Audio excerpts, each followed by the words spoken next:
오늘 말씀의 제목은 선교의 대명령입니다. 하나님의 말씀은 마태복음 28장 16절에서 20절 말씀, 11 제자가 갈릴리에 가서 예수의 명하시던 산에 이르러 예수를 배웠고 경배하나 오히려 의심하는 자도 있더라. 예수께서 나와 일러 가라사대 하늘과 땅의 모든 권세를 너희에게 주셨으니 그러므로 너희는 가서 모든 족속으로 제자를 삼아 아버지와 아들과 성령의 이름으로 세례를 주고 내가 너희에게 분부한 모든 것을 가르쳐 지키게 하라. 볼지어다 내가 세상 끝날까지 너희와 항상 함께 있으리라 하시니라. 아멘. 오늘 말씀의 제목은 선교의 대명령입니다. 본문의 말씀은 십자가에서 죽으시고 사흘 만에 부활하신 예수님께서 하나님 나라로 올라가시기 전에 마지막으로 제자들에게 하신 유언의 말씀입니다. 이를 지상대위임령, The Great Commission이라고 말합니다. 사람이 죽을 때 남기는 유언은 깊은 의미를 담고 있습니다. 고대 그리스 북부의 왕국 마게도니아 왕국의 왕으로서 세계를 정복했던 이 알렉산더 대왕은 33세 짧은 나이에 죽으면서 자신을 묻을 때 두 팔을 밖으로 내고 묻으라고 유언을 남겼습니다. 세상을 정복하였어도 죽을 때는 결국 빈손으로 간다는 것을 보여주기 위함이라고 하였습니다.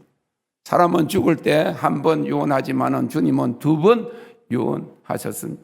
그가 십자가에 달리시기 전에 인간으로 죽음을 앞두고 제자들과 함께 마지막 만찬을 나누실 때 빵과 포도주, 그 빵은 자기의 몸을 상징하고 포도주는 자기의 피를 상징하는 그걸 나누어 주시면서 이는 내 살과 내 피로 맺는 언약이다. 내가 이제 아버지의 나라에서 너희들과 다시 만나서 다시 마시게 될 것이라고 했습니다.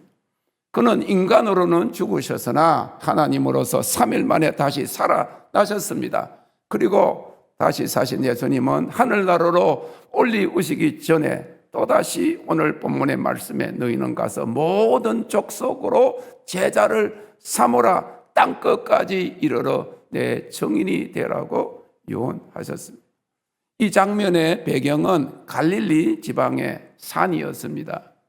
부활하신 예수님께서 갈릴리로 가서 제자들을 만나셨습니다. 예수님께서 베드로와 요한과 야고보 제자를 처음 만난 장소가 갈릴리 바다 해변이었습니다.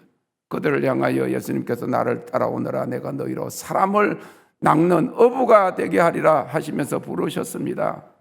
그들은 예수님을 따라가서 그의 제자가 되어 3년 동안 예수님께로부터 배웠습니다. 이 제자라고 하는 말의 헬라어 그 원어가 마테테스로서 곧 부르심을 받은 자, 후이즈, 콜드라고 하는 그런 의미입니다. 그런데 이제 예수님께서 같은 갈릴리에서 그들을 향해서 너희가 세상으로 가라. 후이즈 sent, 아포슬, 다시 말해서 사도요. 그리고 선교사요. 하나님의 사자로서 지상대명령 땅끝까지 복음을 전하라고 하는 그 명령을 주시는 것입니다. 사랑하는 성도 여러분, 우리는 예수님의 제자들처럼 2가지 경험을 가져야만 합니다. 첫째는 예수님을 만나 그를 구주로 영접하는 구원의 경험과 두 번째로는 주님께서 그의 제자들을 세상을 향해 파송하시는 것 같이 주님께로부터 파송받는 사명의 경험을 가져야만 합니다. 오늘 예수님은 여러분 한 사람 한 사람을 만나기를 원하십니다. 여러분들이 주님을 만날 때 그가 나를 구원하시는 구세주 메시아이심을 알게 되고 그를 진정으로 영접하여 주님의 제자가 될 수 있습니다. 우리 한 사람 한 사람이 주님을 만나고 그를 영혼의 구세주로 영접할 때 그 주님을 따르는 온전한 제자가 될 수 있습니다. 이 제자들이 오순절날 성령을 받고 온 세상으로 나가서 복음을 전파하기 위해서 보내심을 받은 자, 후이즈 센, 아포스톨로스, 곧 사도가 되었는데 이는 오늘날 다른 나라에 가서 복음을 전하는 선교사의 모체가 되었습니다. 그래서 제자라고 하는 말은 부르심을 받은 자라는 뜻이고, 사도는 보내심을 받은 자의 뜻을 가지고 있습니다. 다시 말해서 부르심을 받은 자가 곧 보내심을 받는 자가 되는 것입니다. 요한복음 20장 31절에 주님께서 아버지께서 나를 보내시니 나도 너희를 보내노라고 말씀하셨습니다. 이처럼 선교는 하나님의 백성들이 세상으로 보내심을 받아서 세상을 구원하기 위한 사도로서의 사명을 감당하는 모든 활동을 의미합니다. 이를 위해서 주님께서 오늘 본문 19절 20절에 그러므로 너희는 가서 모든 족속으로 제자를 삼아 아버지와 아들과 성령의 이름으로 세례를 주고 내가 너희에게 분부한 모든 것을 가르쳐 지키게 하라고 명령하셨습니다. 이번 아프리카 3개국 목회자 세미나와 전도 치유 크루세이드를 위해서 모잠비크, 탄자니아, 케냐 3개국을 다녀왔습니다. 인천에서 첫째 나라 모잠비크 둘째 도시 베이라까지 25시간 걸려서 도착했고, 둘째 나라 탄자니아 무안자까지는 가까워도 바로 가는 비행기가 없어서 도로 비행기를 타고 4시간 넘게 그 에티오피아 수도 아디스 아바바까지 올라갔다가 다시 내려가서 수도 다르에살람을 거쳐서 15시간 만에 도착하면서 짐들이 중간에 오지 않는 어려움 등 많은 불편함을 겪고 힘든 여정이었습니다. 어떤 사람들은 그렇게 많은 돈을 들여서 왜 힘들고 가난한 나라에 한 번도 아니고 계속 가느냐고 묻기도 합니다. 그러면 주님이 명령하셨기 때문입니다. 크루세이더도 주님이 하라고 명령하셨습니다. 구원받은 제자들인 우리들을 향한 주님의 마지막 명령은 온 세상에 가서 만민에게 복음을 전파하라는 선교의 대명령이기 때문입니다. 군인이 군대에서 명령하는데 내 마음에 안 든다고, 가기 싫다고 안 가면 그건 군인이 아닌 주님의 참된 제자라고 하면 땅끝까지 이르러 주님의 정인이 되라. 만민에게 가서 복음을 전파하라. 그래서 이번에 제가 오면서 그렇게 이야기했어요. 거기 가서 힘들었던 것, 마음 상했던 것, 거기 사람들 보고 정말 마음에 안 드는 거, 그런 거 말하지 말라고 돌아와서. 그러면 듣는 사람들이 뭐 하려고 하냐고 그럴 거 아니에요? 가서 불평할 것 같으면 뭐 하려고 그렇게 수백만 원씩 수천만 원씩 돈 들여 가느냐고. 그렇게 안 간 사람들이 핀잔을 줄 것이 아닌가 생각을 해봐야 됩니다. 왜 왔느냐? 무엇 때문에? 우리나라도 여러분들은 젊은 이번에 갔던 우리 자매들, 청년들은 감히 생각을 못 합니다. 저희는 6.25 전쟁 이후에 50년대, 60년대를 살았잖아요. 지금 마지막에 케냐는 제일 잘 산다고 제가 세 나라 중에서는 그래도 제일 소득이 낮다고 그랬는데 제일 열악했어요. 왜 그런가 하니까 전체 나라 국민소득은 조금 더 모잠비크보다는 두세 배가 아니라 5배가 그러죠. 그런데 거기는 가난한 나라 촌에 갔거든요. 촌에 가면 그러니까 사람이 많지가 않으니까 쓰레기가 많을 이유가 없습니다. 그냥 자연 그대로 좀 못 살고 집도 흐름하고 그렇다. 그 정도였는데 탄자니아도 그랬는데 케냐는 잘 산다고 그랬는데 목사님 케냐 잘 산다면서요. 그러면서 그런데 어디로 갔느냐? 빈민지역으로 간 겁니다. 그 단도라라고 하는 그 지역은 거기서 축구 경기장 13,000명 모이는데 거기다가 장소를 해서 그 단도라 지역에 호텔을 해놓고 거기를 이제 그 교회를 가는데 그 교회가 그 빈민 지역 우리 같으면 바로 옆에 쓰레기장이 있는다. 저희가 말라위도 가봤어요. 말라위 가서 신발을 사가지고 아이들이 신발이 없어 신발을 사주고 그랬는데 이번에도 우리 그 신발을 몇 개 사가지고 줄라 했더니 전부 다 쓰레기장에서 가져온 신발이에요. 새 신발이 하나도 없고 먼지까지 가득 쌓여가지고 그냥 준다고 해도 받을 사람이 없을. 그러고 교회를 갔는데 화장실을 보면서 60년대 생각이 나더라고요. 60년대 우리 살았던 분들은 화장실이 어디 있습니까? 집에 화장실이 없습니다. 동네에 그냥 판자로 된 화장실 몇 개 있으면 공동 화장실이에요.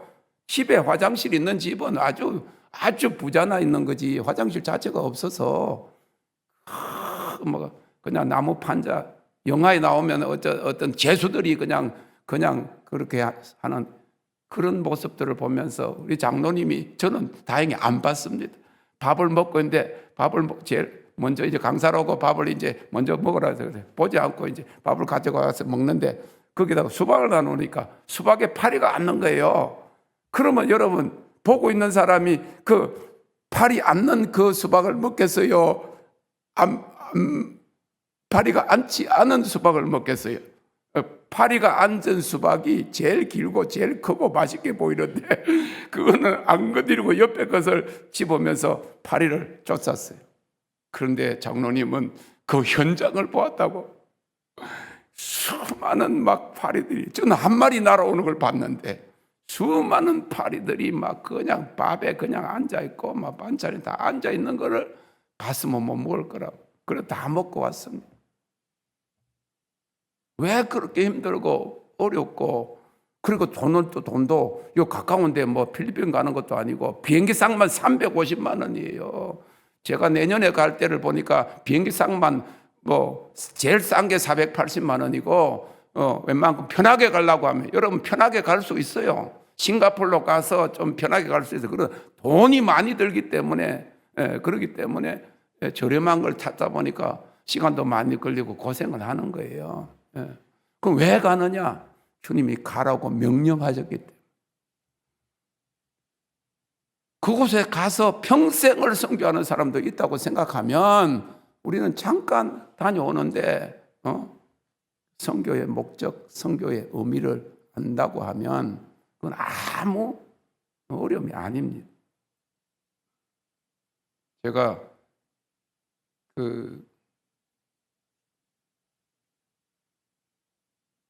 전도사 할 때, 교육 전도사 할 때 제가 그 아프리카 여기 장신대 그 졸업반에서 교수님하고 4명의 학생이 아시아 7개국을 다녀왔어요.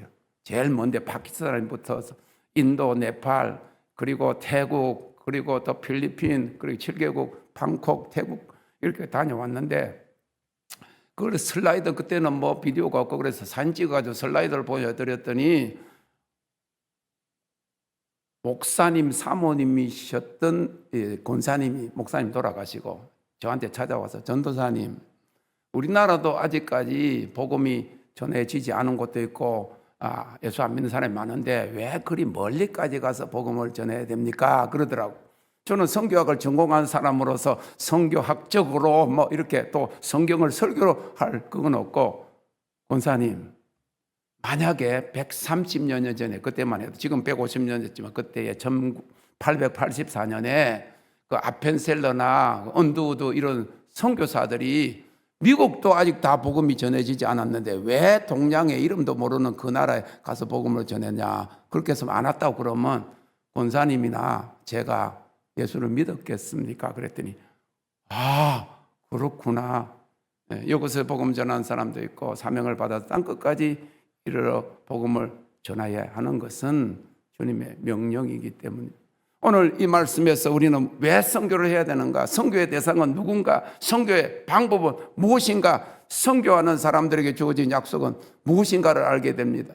저는 46년 전에 결혼해서 그때부터 100여 차례 넘게 나라들을 다니고, 국경을 그냥 미국에 있을 때 그 멕시코를 차로 넘은 것까지 하면 국경을 150여 차례 헤아릴 수 없이 다니면서 선교했는데, 어느 정당을 상징하는 색깔이 아니라 그때 결혼식에서 메었던 그 젊음과 선교의 열정을 상징하는 그런 빨간 넥타이를 메고 나왔습니다.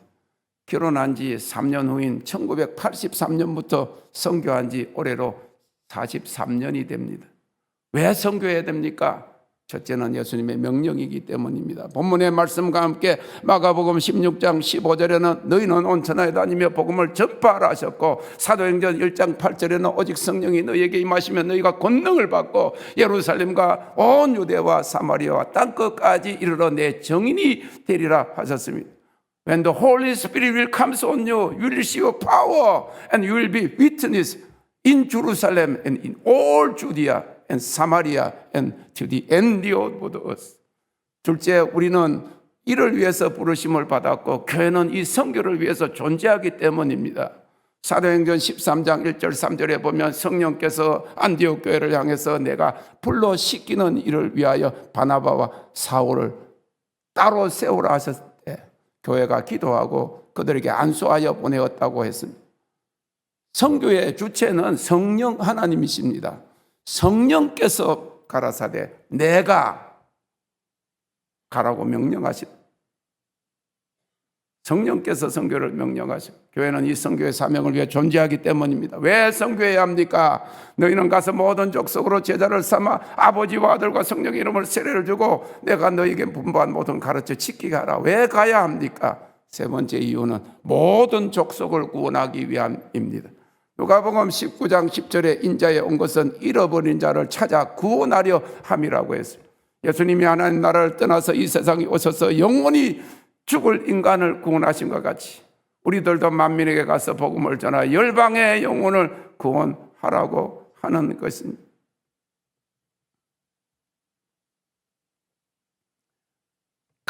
저희 가족이 1985년도에 네팔을 갔을 때 거기 그 파탄이라고 하는 그 지역에 그 영국 선교사들이 와서 지은 그런 병원이 있었습니다.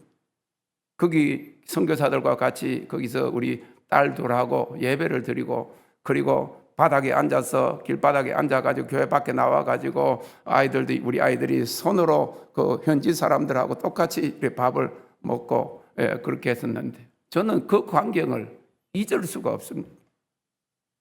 한 300여 명의 거의 여자들이고 그리고 아이들까지 단내반 예수 단내반 예수 단내반 예수 매로 만대있기 단내반 예수 단내반 예수 단내반 예수 매로 만대있기. 단내밭은 감사합니다 그런 말이에요.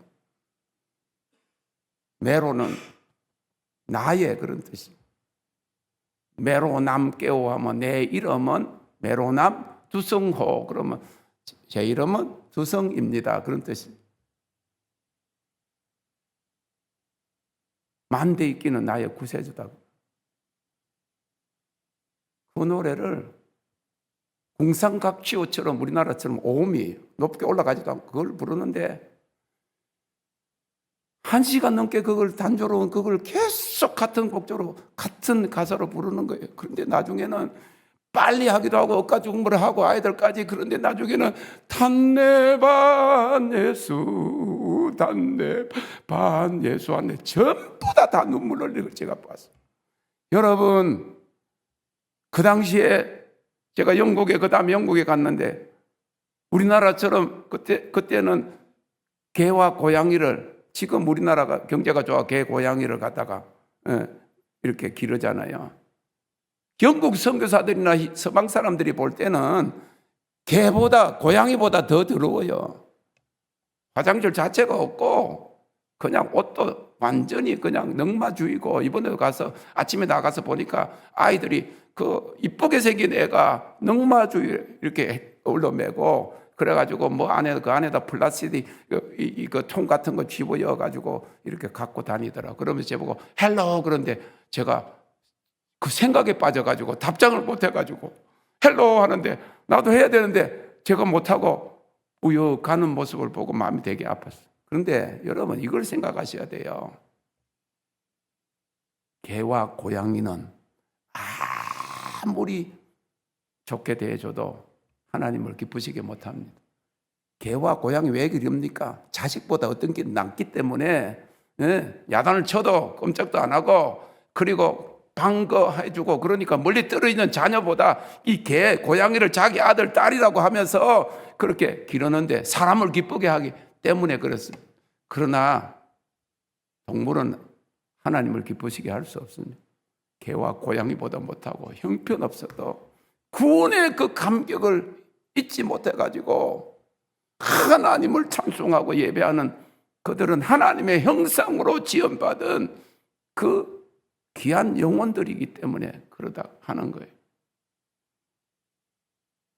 그 당시에 세례를 주면 세례 준 사람은 6년 징역 감옥에 갑니다. 그러면서 복음 선교했습니다. 외국 사람들은 바로 그냥 추방을 당하고, 예수를 믿으면 1년 잡혀가가지고 개종하면 감옥에 들어갔다 나와야 되는 그런 상황 속에서도 하나님을 기쁘시게 하는 찬송을 부르는 그들의 모습을 보면 우리가 평안합니다. 얼마나 60년 전으로 돌아갔다가 타임머신 타고 갔다 온 거예요. 지금 구원의 간격을 다시 한번 회복하시기를 바랍니다. 라오디게아 교회 같이 모든 것 다 가졌다고 하죠. 부유하다고 하지만은 가난하고 벌거벗은 모습이 한국교회 모습이 아닌가 그런 생각을 합니다.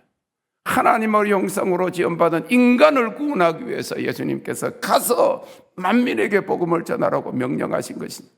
로마서 10장 14절 15절에 그런 적 믿지 아니하는 이를 어찌 부르리요? 듣지도 못한 이를 어찌 믿으리요? 전파하는 자가 없이 어찌 들으리요? 보내심을 받지 아니하였으면 어찌 전파하리요? 기록된 바 아름답도다 좋은 소식을 전하는 자들의 발이여 함과 같으니라 해서, 믿음은 들음에서 나오는데 예수 그리스도의 그 죽으심과 사심과 다시 오심과 천국에 대한 그 복된 소식, 기쁜 소식을 전하는 사람이 없으면 어떻게 듣게 되고 어떻게 구원의 믿음을 가질 수 있겠느냐 하는 것입니다. 전도는 국내에서 복음을 전파하는 것이지만 선교는 언어와 문화가 다른 민족 모든 나라와 족속에게로 보내심을 받고 그곳으로 가서 복음을 전파하는 사역을 말합니다. 그러므로 필수적으로 자기 나라를 떠나가는 신앙의 결단과 행동이 따라야 합니다. 그래서 필수적으로 이 선교는 가라는 명령에 순종해야만 하는 것입니다.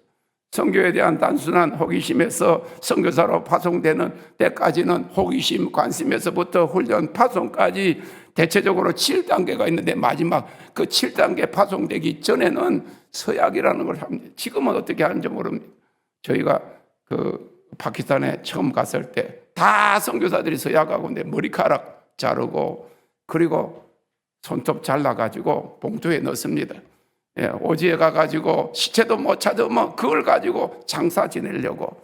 미국의 선교사들은 아예 배를 타고 선교지 가면서 나무관을 그걸 자기 옷가지를 넣어가지고 나무관을 가져갔어요. 그게 자기 가방이었습니다. 선교는 죽기까지 주님의 복음을 전하고 영혼 구원을 위해서 정인이 되는 것입니다. 율비엄 위트닛이라고 하는 마트라고 하는 그 순교자가 된다 그런 말입니다. 오늘 우리의 주님을 사랑하고 주님을 따르고 주님의 복음을 전하겠다는 결심 후에 성령의 권능이 임해야 됨을 믿으시기 바랍니다. 총알이 나가기 위해서는 탄약이 터져야 하는 것처럼 선교의 사명을 위해 가기 위해서는 먼저 성령의 폭발이 있어야 합니다. 그래서 예수님께서 성천하시기 직전에 사도행전 1장 4절 5절에 예루살렘을 떠나지 말고 내게 들은 바 아버지의 약속하신 것을 기다리라. 요한은 물로 세례를 베풀었으나 너희는 몇 날이 못되어 성령으로 세례를 받으리라고 약속했습니다. 그리고 8절에 오직 성령이 너희에게 임하시면 너희가 권능을 받고 예루살렘과 온 유대와 사마리아와 땅끝까지 이르러 내 증인이 되리라 말씀하셨습니다. 저는 군에서 총을 많이 쐈습니다. 사수로 해가지고 뽑혀나가서 대회도 나가고 그랬습니다. 그런데 방아쇠를 당기면 뒤에 공이가 총알도 그렇고 큰 폭탄도 그렇습니다. 그 쇳덩이가 그냥 날아가는 것이 아니에요. 뒤에 폭약이 있어요. 그 폭약 동그란데 거기를 이 공이가 딱 때리는 거예요. 딱 때리면 그것이 폭발이 되어서 총알이 확 나가는 거예요. 폭탄도 그렇고 모든 것이 다 그렇습니다. 미사일을 이렇게 공중에 쌓아 올리면 밑에 그 고체 그것이 연소되면서 마지막에 그 인공위성이 되는 것이 올라가던 거 마찬가지. 성령의 폭발이 없이. 지금은요, 선교사가 하나의 직업처럼 되어가지고 그냥 가가지고 성령도 받지도 못하고 하나님과 교제에 없는데도 가가지고 그냥 SNS 잘해가지고 그냥 사진 좀 찍어가지고 지원받고 그래가지고 노는 친구들도 너무 많습니다. 성교와 성령은 밀접한 관계가 있어요. 성령 받은 사람이 갈 수가 있는 것입니다. 총알이 스스로 날아갈 수가 없습니다. 총이 교회요 총알이 그리스도인이라면 총의 공의가 총알을 때려 총알 뒤에 있는 탄약을 터뜨려 날아가는 것입니다. 120명의 제자들이 마가다락방에서 성령을 받아 복음의 정인으로 땅끝까지 갈 수가 있었어요. 초대교회 때나 지금이나 성령이 그리스도를 증거하는 활동의 중추적인 역할을 감당하는 것입니다. 그래서 선교학자 해리 보온은 말하기를 선교의 대명령은 전적으로 오순절 성령 강림 사건을 통해서 그 의미와 능력을 찾게 된다고 했습니다. 정인이 된다는 말은 복음을 전하다가 선교자가 된다는 말입니다. 베드로와 바울과 수많은 제자들과 평범한 그리스도인들이 성령의 능력을 받아 복음을 전파했고 마침내 로마 제국이 기독교를 국교로 승인하는 단계에 이르렀고 우리에게까지 복음이 전파되었습니다. 선교는 사람의 일이나 어느 교회 어느 교단에 이르기 전에 하나님 나라의 일이요 성령 하나님이 명령하신 것이기 때문에 하나님의 능력을 받아야 가능합니다. 이 능력은 곧 성령의 능력이요 우리가 복음을 전할 때 따르는 표적의 능력임을 믿으시기 바랍니다. 마가복음 16장 20절에 제자들이 나가 두루 전파할 때 주께서 함께 역사하사 그 따르는 표적으로 말씀을 확실히 증거하시니 이번에도 제가 가서 말씀을 전하고 하나님 이 말씀을 확정하시는 그런 능력으로 주님이 임하실 것을 선포했습니다. 그렇게 하셨습니다. 가라 하신 주님께서 그 다음으로 선교의 대상에 대해서 말씀하셨습니다. 주님께서 우리에게 주시는 선교의 명령의 대상은 모든 족속입니다. 방법은 제자를 삼고 세례를 주고 가르치고 지키게 하는 것입니다. 모든 족속으로 제자를 삼아라고 했어요. 현재 유엔이 인정한 국가는 193개국이고 미국 중앙정보부 통계 자료에 의하면 전 세계 국가 수는 238개국이고 2023년 통계로 온 세계 인구는 80억 6,200만 명을 넘습니다. 그러나 성교학적으로 민족의 수는 3천여 민족으로 그들이 사용하는 언어는 7천여 종이고 작은 단위의 그룹 종족들까지 따지면 17,500여 종족으로 분류할 수 있습니다. 3천여 민족 중에 아직까지 1,200여 민족에게는 성경이 보급되어 있지 않고 아직도 17,500여 종족 중에 5,300여 종족에게는 복음이 전해지지 않고 있습니다. 지난 43년 동안 100여 번 넘는 비행기를 타고 국경을 넘어 많은 나라를 방문하였어도 이번에 세 나라까지 67나라밖에 방문하지 못했어요. 이번에 갔더니 제가 제일 또 나이 많은 사람이에요. 나라마다 목회자들 모임 중에. 그랬더니 우리 초청한 우리 사진 목사님도 그러고 두 분 목사님이 72살이면 거기는 벌써 죽어야 될 나이기 때문에 10 years to go 그래 10년은 더 가야 된다. 그래서 내가 성질은 안 됐지만은 그게 아니에요. 10년이면 내가 빨리 죽고 싶지 않다 그 말은 아닙니다. 가야 할 것이 많다 그 말이. 최소한도 100나라는 가서 복음을 전하고 목회자들에게 저는 어저께 밤에 피곤한 중에 자다가 일어나 제대로 자지 못하면서도 그 목회자들에게 그 지금이 이 상태에 머물지 않고 오순절 교회 그 교단들이 이제는 영광의 영역으로 넘어가기 위해서는 지금까지가 준비였다. 66세에 거룩이 표준이기 때문에 거룩한 교회가 되고 영광의 교회가 되어 영광으로 가야 된다. 그 말을 알아들었는지 사치 목사님 그러더라고. 작년에도 새 나라에 직접 주순회가 같이 갔지만은 밖에 다니고 그랬어요. 이번에는 딱 그 자리에 앉아서 우리 우간다 발리 가신 목사님하고 두 분도 밖으로 나갈 데가 없어요. 나가면 전부 다 빈민촌이고 우리 보고 나가지 말아요. 장로님 나가려고 그러니까 나가면 위험하다고. 사람을 린치하고 그냥 다 뺏어가고 사진을 찍으려고 그러니까 밖으로 내면 안 된다고. 막 사진기 막 채간다고. 그래서 그런지 그 현지 사람이기 때문에 그래서 그런지 그대로 앉아서 들었어요. 그러면서 밥을 먹으면서 그러더라고. 이분들이 처음 들어가 잘 모를 것 같아. 두 번을 들어야 된다. 세 번쯤 들으면, 두 번 들으면 내가 어느 위치에 와 있는가 한번, 우리 나라의 교회가 어느 위치에 와 있는가 세 번째 되면 도전을 할 것이다.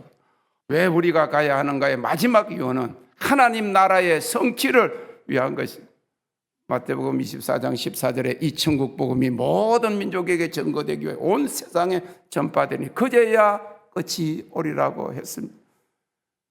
우리 청년들 요새 마지막 때 영상을 보면서 뭐 도망가야 된다, 핵폭탄 떨어진다 그러고 어젓한 직장에 있는데도 돈이 없으니까 미국 가고 싶은데 돈이 없고, 요새는 트럼프가 그 미국 영주권을 100만 불에 팔고 어렵게 하니까 필리핀에 가고요. 그 사명으로 가는 것도 아닌데 선교하러 가는 것도 아니고 한국에 폭탄이 떨어져 다 죽으니까 지 혼자 살 거라고 간다는 거예요. 패배의식을 가지고. 아직 그런 때가 아닙니다. 아직까지 복음이 전거되지 않은 나라가 많이 있기 때문에 당장 10년 안에 세상에 끝나고, 여러분 그것 때문에 거기에 관심 있는 사람일수록 지옥에 갈 확률이 많습니다. 왜? 두려워하기 때문에 그렇습니다. 천국은 두려워하는 사람이 갈 수 있는 곳이 아닙니다. 두려워하고 도망다니는 사람이 무슨 천국에 들어갈 수가 있겠느냐 말이에요. 복음을 전해야 됩니다. 지금 첫째에 지진과 기근과 자연재해와 테러와 전쟁의 소문이 들려오지만 아직까지 끝이 아닌 것은 복음이 모든 민족에게 전해지고 온 세상에 전파되어야 주님이 오실 것이기 때문입니다. 그러므로 선교의 사명과 하나님 나라의 성취에는 필연적인 관계가 있습니다. 왜 선교해야 됩니까? 왜 가야 합니까? 모든 민족에게 복음을 전하여 하나님이 작정하신 수많은 영혼들이 하나님 나라에 들어올 때에 곧 세상의 끝이 오고 주님이 재림하실 것이기 때문에 하나님 나라의 성취를 위해서 우리가 복음을 땅끝까지 전파해야 되는 것을 믿으시기 바랍니다. 사랑하는 성도 여러분, 그러므로 선교는 순차적으로 하는 것이 아니라 동시에 하는 것입니다. 제자들은 그들의 생애 예루살렘과 유대와 사마리아 땅끝까지 이르러 복음을 전했습니다. 어떤 사람은 유대인에게, 어떤 사람은 이방인에게 전하는 사명이 있었던 것 같이 오늘날 우리에게도 자기 동족에게 복음을 전하는 사명을 받은 사람도 있고 이방민족에게 복음을 전하는 사명을 받은 사람도 있지만 보편적으로 이 선교의 사명은 누구에게나 주어졌습니다. 이런 의문을 가질 수 있어요. 우리는 교회도 없고, 교회도 우리가 지은 것도 아니고 돈도 없고, 그런데 왜 그 선교비를 전부 다 외국에 선교해야 됩니까? 여러분 번지수를 잘못 찾은 거예요. 나는 선교학 박사였고 43년 동안 지금 선교하고 있는 사람한테 주님 앞에 설 때까지 할 건데, 죽도록 중수할 건데 저를 바꿔가지고 선교하지 말자. 그래도 그런 법이 없습니다. 큰 사명이죠. 우리 교회가 작년에 선교하는 돈이 9천만 원, 1억이 가까울 겁니다. 예산 없잖아요. 아무것도 없어요. 그건 하나님이 하게 하시는 거예요. 이번에 선교하고 이 장소 옮겨오는데 그건 2억이 돈이 나왔잖아요. 내가 헌금 못하기 때문에 헌금하는 거 부담된다, 그렇게 말씀하지 마세요. 하나님이 할 사람들 다 준비해 놓았다고 하는 사실을 믿으시기를 바랍니다. 그곳에 가서 지붕이 없어가지고 3번이나 태풍 맞아가지고 막 그냥 헐고 벽담까지 다 무너지니까 또 짓고 3번 지으니까 교인들이 다 지금 낙심했다고, 이제는 힘 빠졌다고. 그래서 700불이면 한국 돈 100만 원인데 그래서 제가 바로 그걸 올렸더니 바로 그 700만 원을 보낸 분이 있어요. 여러분, 하나님의 일은 하나님이 하십니다. 할렐루야. 내가 돈 없다고 거기 부담으라고 생각하면 안 돼요. 하나님이 하시는 것입니다. 주님을 찬양합니다. 우리는 상관의 명령에 복종해야 됩니다. 주님의 군대로 우리는 부름받았습니다. 다른 교회는 학교라고 생각하지만 우리는 군대입니다. 주님의 명령에 순종해서 다른 사람 세례주고 가르치고 주님의 계명을 지키게 하려면 자신이 먼저 세례받는 수준에 머물지 말고 가르침을 받고 계명을 지켜야 합니다. 성령으로 거듭나고 성경 공부도 하고 기도 훈련도 하고 능력을 받아 병을 고치고 귀신을 쫓아내는 주님의 제자가 되어야 합니다. 제일 먼저 간 모잠비크에서 젊은 목사가 저기 도시에서 저쪽에 차를 타고 왔어요. 자기가 차 몰고 왔다 하더라고. 그래 와가지고 자기 엄마가 그 동네에 있는데 하라고도 하지 않았는데 제가 병을 고치는 모습을 보고 집에 갔더니 엄마가 몇 년 동안 이 허리하고 어깨가 아파가지고 힘들어해서 그렇게 하라고도 하지 않은 자기가 했대요. 자기도 엄마 앉아봐. 그러고 딱 앉혀놓고 다리를 쭉 빼갖고 한쪽을 쭉 짧아가지고 예수 이름으로 죽는다고 너무 자기가 놀랬대. 그런데 이제 어깨나 조금 있다 좀 낫는 것 같다. 1시간 후에 싹 없어졌대요. 그런데 어깨 아픈 거는 안 되더래. 안 봐서 그래. 어깨가 아플 때는. 그래가지고 엄마를 데려가서 나는 능력이 아직 부족해서 능력 있는 강사님한테 가면 어깨도 나을 거다. 그래가 데리고 갔어요. 데리고 앉아있더라. 강의 마치고 난 다음에 그 엄마를 모시고 왔는데 어깨가 아프다는. 그래서 내가 옆에서 보고 이것도 이렇게 하면 된다. 다리 이렇게 한 것처럼 어깨가 이렇게 아픈 거는 상체가 안 맞아서 그러니까 팔 뻗어라 그래가지고 안 맞으면 안 맞는 게 나오라 그렇게 해라. 그걸 제가 했어요. 그렇게 나왔어요. 할렐루야. 따라서 하면 돼요. 군인이 상관이 하는 대로 위에 먼저 훈련받은 사람이 하는 대로 하면 그 일이 되는 거예요.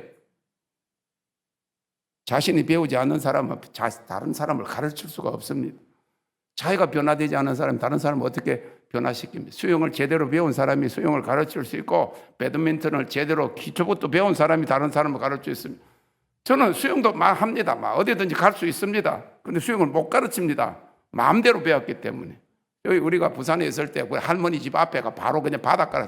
그래가지고 배 위에 올라가서 붕 떨어지고 그래가지고 저기 섬까지 가고 그렇게 하기는 했어요. 그러나 못 가르칩니다. 왜? 엉망으로 막 이렇게 하기 때문에. 제대로 배워야 돼. 배드민턴도 저는 미국에서 60대 6번 우승했습니다. 채를 안 샀습니다. 30만 원짜리 선물 상으로 받았습니다. 그러나 남을 못 가르칩니다. 왜? 아니 6번에 우승했는데 왜 못 가르쳐? 제대로 안 배웠어요. 그냥 힘으로 그냥 때려가지고 이겼습니다. 그런데 태권도는 가르칠 수 있습니다. 왜? 제가 제대로 배워가지고 태권도 블랙벨트를 하고 군대에서도 가르쳤기 때문에 가르칠 수 있는 것이죠. 가르쳐 지키게 하라 그랬습니다. 여러분들이 주님의 말씀을 배웠으면 그대로 지켜 행해야 됩니다. 그래야 땅끝까지 이르러 가서 가르치고 지키게 할 수 있습니다. 하나님 말씀을 제대로 배우지도 않고 자기도 안 지키면서 어떻게 가서 나는 가리라 가지마. 기도 지를 다스리지 못하면서 왜 가가지고 망신살이 시키면 안 되는 거잖아요. 우리가 가서 제자를 삼으려면 먼저 제자가 돼요. 주님이 가르치신 것을 잘 배우고 지키고 행해야 합니다. 성령을 받아야 합니다. 성령이 임할 때 능력을 받게 되고 예수님의 마지막 명령인 땅끝까지 이르러 주님의 정인이 되는 것입니다. 자녀는 부모의 명령에 순종합니다. 학생은 선생님의 말에 순종해야 합니다. 군인은 지휘자의 말에 순종해야 합니다. 하나님의 자녀인 동시에 우리는 예수님의 군대입니다. 그래서 주님의 마지막 지상명령인 그 선교에 순종하기 위해서 우리가 참된 주님의 제자, 제대로 배운 자가 주님의 사도가 되는 것입니다. 이 선교의 사명을 감당하는 자에게 주님께서 세상 끝날까지 항상 함께 하신다고 약속하셨습니다. 여러분, 하나님이 나와 함께 하지 않는가, 나를 버리셨는가 보다 그런 생각하면 선교하세요. 그러면 세상 끝날까지 항상 함께 하시겠다는 약속이 따라다닐 줄로 믿습니다. 무엇보다도 복음을 전하는 자들에게 주시는 영원한 상급이 약속되었습니다.